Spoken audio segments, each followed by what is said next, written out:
The allegations Meghan has made are simply not true. Her account does not reflect what actually happened, and it has led the public to a deeply misleading impression. That version of events has no basis in... The room had witnessed arguments before, but never a decision this severe. Prince William sat motionless as the final document was placed before him, while Princess Anne studied the names printed across its first page. Then came the vote that shattered the last fragile connection between the Sussexes and royal life. Anne raised her hand beside William, and in that instant, Harry and Meghan's remaining titles were placed on the path to removal.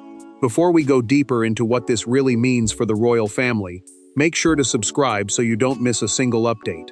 William did not celebrate. He held the resolution in both hands and reread his brother's name as though the letters might change.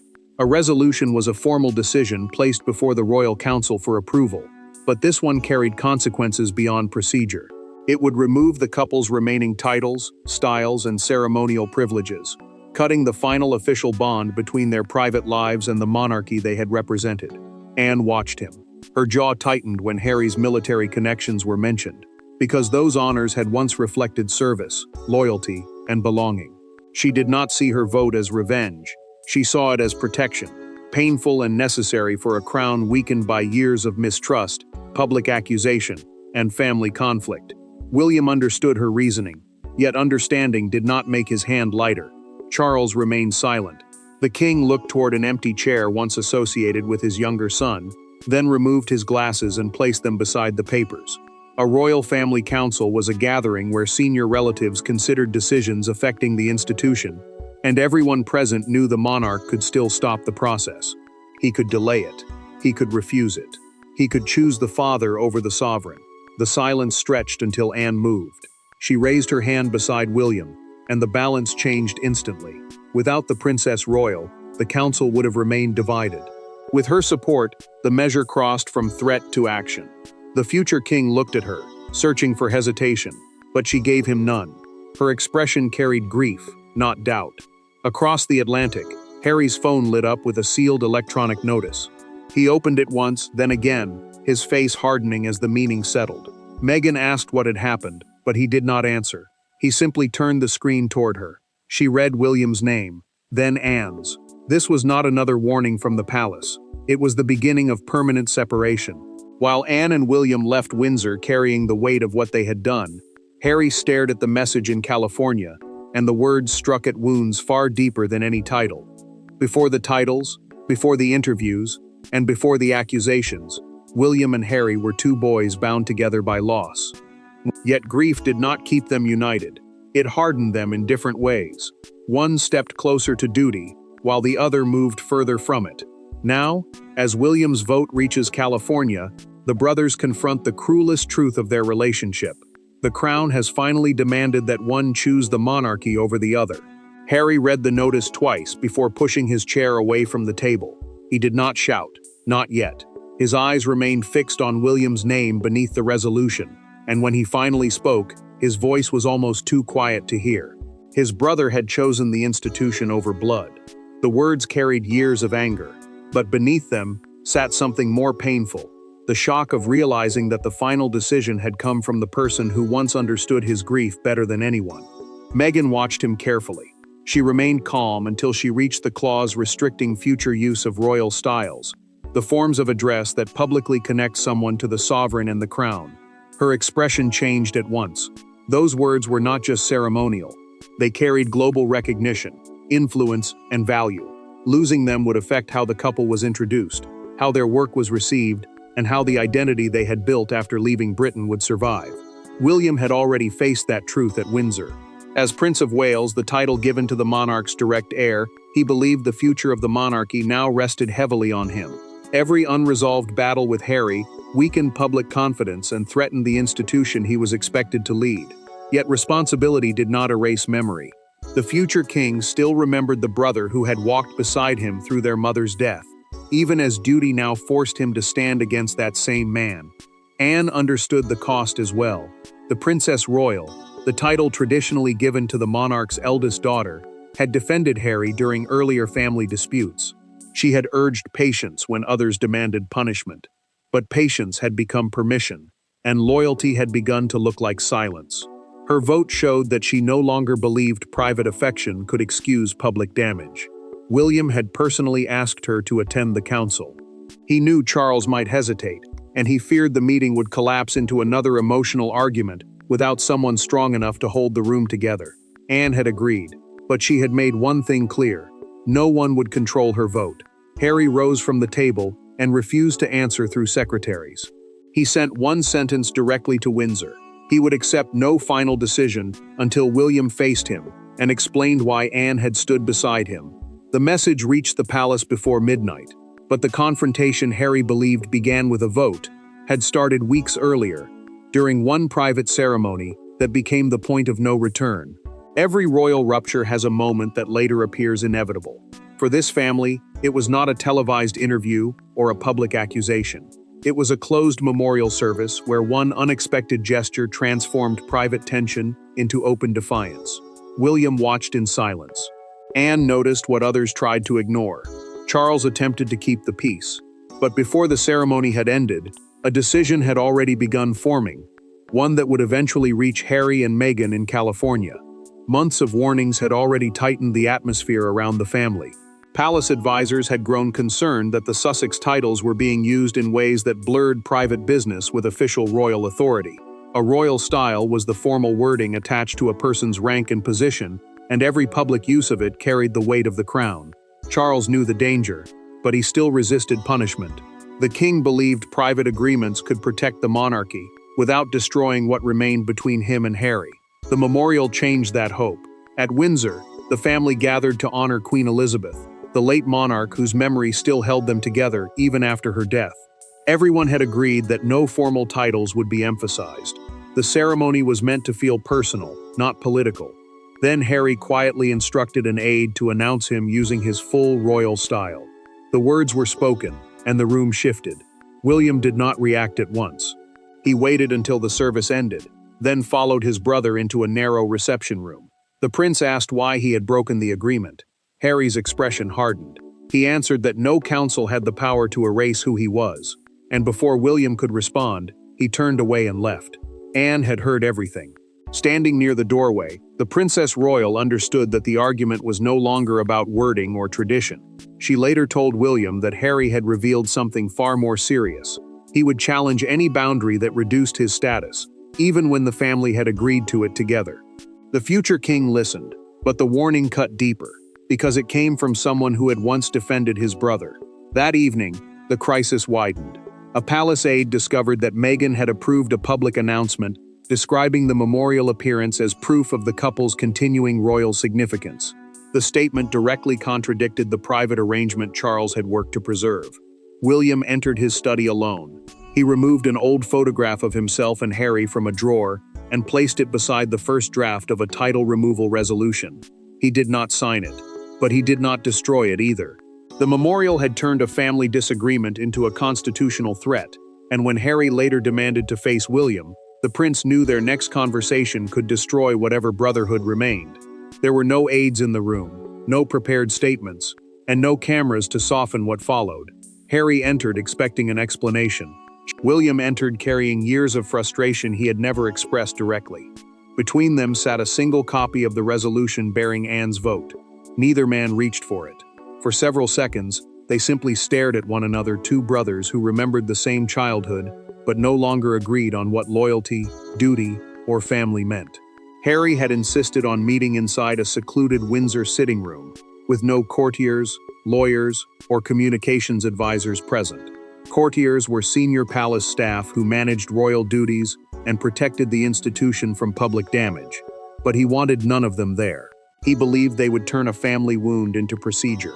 William understood the request, yet he also knew this conversation could no longer remain only personal. The prince spoke first. He said royal titles could not exist separately from responsibility. They carried authority, influence, and a direct connection to the crown. Harry could not use that status when it strengthened his position, then reject accountability whenever the monarchy demanded restraint. His brother listened, but the anger in his face deepened with every word. Harry struck the resolution with his palm. He accused William of disguising punishment as duty, and said the vote was not about protecting the monarchy, it was about punishing him for leaving. Then he asked the question that had been waiting for years. When had his brother stopped seeing him as family? William pushed his chair backward. The restraint broke. He said he had never stopped seeing a brother. He had stopped recognizing the man who exposed private family pain, challenged every boundary, and still expected royal privilege to remain untouched. The future king's voice rose, not from hatred, but from grief that had hardened into fury. The door opened before Harry could answer. Anne stepped inside after hearing the raised voices from the corridor and closed it firmly behind her. The Princess Royal told him William had not pressured her, guided her, or asked for loyalty. She had reached the decision alone. Anne then spoke with a calm that cut deeper than anger. She said the memorial ceremony had proved he wanted the authority of the crown without accepting its discipline. Harry stared at her, silenced by the aunt who had once defended him. Harry finally moved toward the door. He warned that removing his titles would not erase what he knew. With one hand resting on the handle, he looked back at William and Anne and said the palace might regret forcing him outside completely. His warning left the room colder than before, but the final power did not belong to either of them. Charles now had to choose between his son and his crown. Charles had spent years trying to hold two incompatible truths together. Harry was his son, wounded and angry, deserving of compassion. Yet the monarchy was his inheritance, entrusted to him for a future he would not live to control. Now the resolution lay on his desk, awaiting the one approval that could transform a family vote into royal action. The king picked up his pen, but his hand remained suspended above the page. Anne and William had won the council vote, but their decision could only begin the process. Charles still had to authorize the constitutional and parliamentary steps needed to remove the titles permanently. Constitutional steps were the formal legal actions required when a royal decision affected status, privilege, or the structure of the crown. Without his approval, the resolution would remain powerful in meaning but incomplete in law. Pressure closed around him from every side. Senior courtiers urged immediate action, warning that hesitation would make the monarchy look weak. Several family members asked for delay, fearing the decision would deepen the fracture and place Archie and Lilibet at the center of another public storm. Charles heard both arguments, yet every voice only made the silence inside him heavier. The king opened a private box and found a letter Harry had written as a boy. He read one line, folded the note carefully, and pressed his fingertips against his eyes. The words came from a son who had once trusted him completely. Now that same child had become the man waiting to see whether his father would strip away the last symbols of his royal life. Camilla watched his hesitation and finally spoke. The queen consort told him delay would not repair the relationship. She warned that every exception made from guilt had allowed the crisis to grow more dangerous. Charles looked at her, but she did not soften the message. Love had kept him waiting. Fear had kept him divided. A confidential memorandum arrived before evening. The paper explained that removing the titles would not change Harry's place in the line of succession, the official order determining who could inherit the throne. Symbolic status could be removed without erasing blood inheritance. The distinction gave Charles clarity, but not comfort. Anne entered later, and the monarch asked whether she expected his signature. His sister answered that the choice had to be his alone. Then she paused and added that refusing to decide was still a decision. After midnight, Charles returned to the desk. He placed Harry's childhood letter beside the resolution, lowered the pen, and signed. The signature did not end the crisis. It released it. By morning, Harry and Meghan would discover how quickly royal distance could become a new and unforgiving reality. The consequences began before any formal announcement reached the public. Calls were postponed. Invitations were suddenly reviewed. Carefully negotiated appearances became uncertain. In California, Meghan watched the machinery of royal association begin shutting down around them, while Harry realized that his father had authorized the very action he believed Charles would never permit. The titles had not yet vanished, but for the first time, the world was already treating the couple as though they had. Palace officials suspended every informal permission that allowed the Sussex titles to appear in ceremonial correspondence, partnership introductions, and events connected to royal patronage.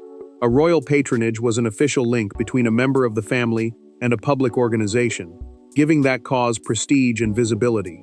Without those connections, the couple's status no longer carried the same institutional weight. Meghan received the first blow before midday.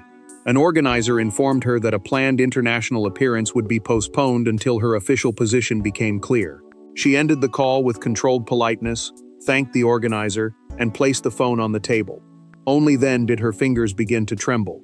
The cancellation was not just embarrassing. It proved that the uncertainty itself was already damaging their work. Harry reacted with anger. He called Charles directly and demanded to know how his father could sign the authorization. The Duke expected excuses. Instead, the king answered with painful calm. He said he had delayed for years because he loved his son. But love could no longer be treated as permission to weaken the monarchy. Harry listened in disbelief, while Charles refused to take back the words. The pressure tightened again when a second document reached California. It recommended ending all ceremonial references to Harry as a representative of the sovereign, even during private royal family occasions. A representative of the sovereign was someone formally understood to act in the monarch's name. If approved, the change would make his separation unmistakable inside the family as well as outside it. Meghan turned on him then. She said returning to Windsor had given the palace exactly what it needed. The confrontation with William could now be used as proof that Harry was threatening, unstable, and unwilling to accept limits. He rejected the accusation, but her fear had already become anger. Harry reached for his phone, ready to issue another statement. Then he stopped. He switched it off, left the house alone, and sent William one private message. He asked for a final meeting, not as a duke, not as a royal figure, but as his brother. With the public battle abandoned for one night, the story moved inward, toward a meeting where neither title nor protocol could protect William and Harry from the truth. The second meeting was nothing like the first. Harry arrived without demands. William brought no documents. There was no table position between them, and no royal advisor waiting beyond the door. For the first time in years, the brothers spoke without trying to win. The titles remained at risk. The vote remained unchanged. But beneath the anger lay a question neither man had been brave enough to ask. What survived when the institution was removed? William had agreed to meet inside a small cottage on the Windsor estate, far from the castle rooms where their earlier confrontation had erupted. The estate was the wider royal property surrounding Windsor Castle, but this place carried none of the formal weight of the palace. That mattered. Harry had not come to argue with the future king. He had come to speak to the brother he feared he had already lost. The prince made the position clear before either man could retreat into old accusations. He would not withdraw his vote, and Anne would not reverse hers. The title removal process would continue regardless of what passed between them. Harry heard the words in silence, but this time he did not strike the furniture or raise his voice. Harry finally admitted what the royal style had meant after he left Britain. It had become proof that he had not been completely erased from the family. Losing it felt like losing his mother, his childhood, and his place in history all over again. The confession left him exposed, because beneath every public argument sat the same private fear: abandonment.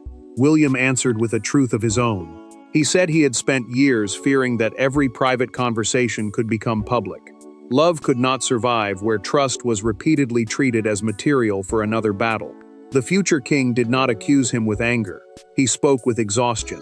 Harry then offered the only compromise he had left. He would stop using the titles commercially and publicly if William halted the formal removal. For one long moment, the proposal seemed capable of changing everything. William refused, but not cruelly. The prince said the monarchy could no longer depend on private promises that future anger might overturn. He reached across the space between them, took Harry's hand briefly, and told him the title had to end, but their brotherhood did not have to end with it. Harry withdrew his hand and wiped his eyes. He said he would not fight the removal in public. The brothers left without reconciliation, but also without another threat. Yet beyond the cottage, the decision had already escaped Windsor, and their private grief was about to become a global spectacle.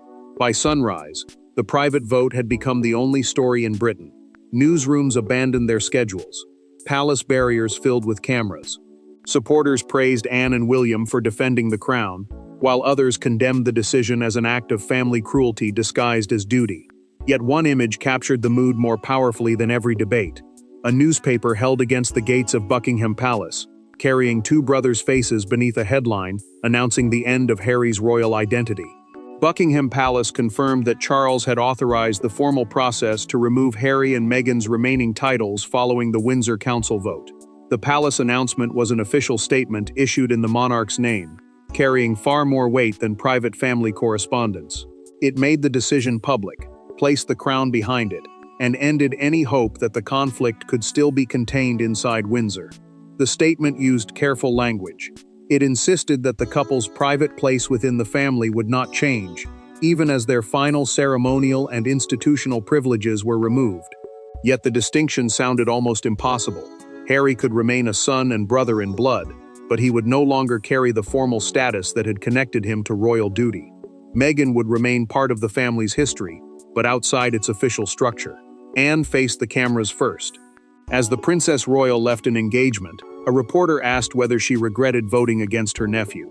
She paused beside the car and answered through a recorded press exchange, "Duty is most painful when the person involved is someone you love." Then she stepped inside without adding another word. Her response did not end the debate. It deepened it. William chose silence. The prince arrived at a public event as reporters called Harry's name across the barrier. He briefly closed his eyes, steadied himself, and continued walking. The future king understood that any answer could sound cruel, defensive, or triumphant. So he said nothing, and that silence carried its own grief. Outside Buckingham Palace, a crowd gathered around the front page of the London Herald. It showed William and Harry walking behind their mother's coffin beneath the headline, "Brothers' Divided Crown Chooses Its Future." Some readers defended the vote. Others stared at the image and saw only two bereaved boys divided by the institution that had raised them. Harry kept his promise. Despite pressure from broadcasters and publishers, the Duke released one brief written statement accepting the outcome and asking that his children not be used as weapons in the dispute. That evening, sealed packets reached Windsor and California. Charles's contained the completed order. Harry's carried his signed acknowledgement that he would not contest it. With one signature from a father and another from a son, the battle ended not in victory, but in a final reckoning over what the crown demanded and what the family could no longer save. There is no grand ceremony when a royal identity disappears. No trumpet sounds. No door is publicly locked. A document is entered into the record, forms of address are changed, and history quietly moves forward. Yet for Harry, Meghan, William, Anne, and Charles, the decision is anything but administrative. It marks the moment the monarchy stopped negotiating with its own fracture and accepted that preserving the crown would require sacrificing the illusion that this family could remain whole. The final order ends every remaining formal privilege. Harry and Meghan lose their ducal titles, royal styles, ceremonial roles, and any status suggesting they still represent the monarchy. A ducal title is the rank of duke or duchess granted by the sovereign, while a royal style is the official form of address connecting someone directly to the crown. Both are removed. The separation is now complete. Harry remains Charles's son. He remains William's brother and a descendant of the sovereign. No document can erase blood, memory, or the childhood that shaped them all. Yet institutional rank is different from family connection, and the final verdict draws that boundary with painful clarity. He still belongs to the family's history, but he no longer belongs to its official future. Charles feels the cost first. After signing the final instrument, the document that formally completes the decision, the king returns Harry's childhood letter to its private box. He does not smile. He does not call for anyone. The monarch understands that he has protected the crown, but he has also changed his relationship with his younger son forever. Anne meets William at Windsor after the order is completed. The Princess Royal tells him that history may praise them or condemn them, but neither judgment will make the vote painless. The prince answers that leadership sometimes means accepting blame for a decision no one else was willing to make. He sounds firm, but the future king knows the price will follow him for years. Harry chooses silence. In California, he places the final notice inside a drawer rather than displaying it or destroying it. He tells Meghan that fighting for the title would keep them trapped inside the institution they claim to leave. She listens, then removes the ducal style from a prepared public document and replaces it with their personal names. The gesture is small, but final. Anne's vote and William's support did not defeat Harry and Meghan. They ended an impossible arrangement in which royal privilege survived without royal duty. The monarchy emerged more disciplined but less united. The Sussexes emerged freer, but permanently separated from the status they once carried.